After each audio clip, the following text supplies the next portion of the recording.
All right, now we're going to do a little primer on couplers. And couplers are important because this is what you need to get the beer out of the keg to the tap. And a coupler is also known as a Sankey.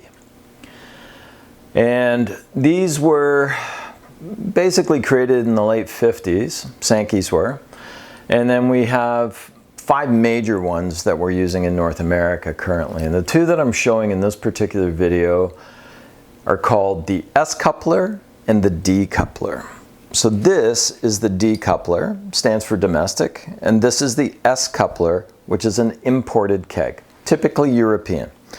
Now I'm going to go through the couplers individually, and then we'll talk about the differences between the 2. So with a coupler, the gas comes in on these nozzles here, and the beer comes out at the top. So it forces it down into the keg, back up through the coupler, and out to the draft system. These 2 things are pressure release valves, and they are designed to release pressure if the pressure builds up in the keg to about 45 pounds per square inch. It's a safety measure.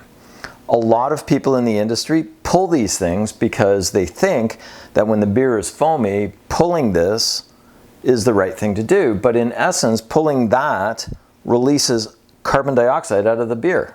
So that means you're going to make your beer flat in a shorter period of time.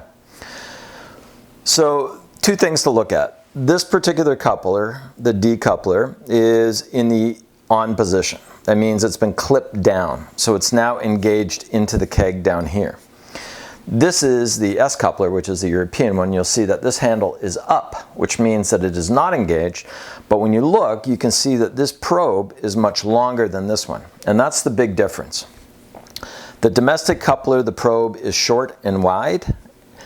And in the European coupler, it's narrow and long.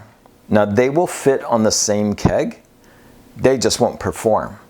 If you engage a domestic coupler onto a European keg, you won't get a thing but foam. Or you actually won't get anything because the coupler won't go deep enough into the keg itself. Now if you do the opposite, if you take a European coupler and put it on a domestic keg, what you are going to get is foam because this isn't tight enough to make a perfect seal on the inside of the down tube, and therefore you get tons of foam.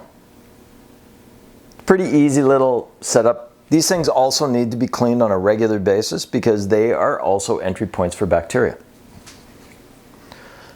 In our next session, we're going to take a look at an A coupler, which is also called a European slider.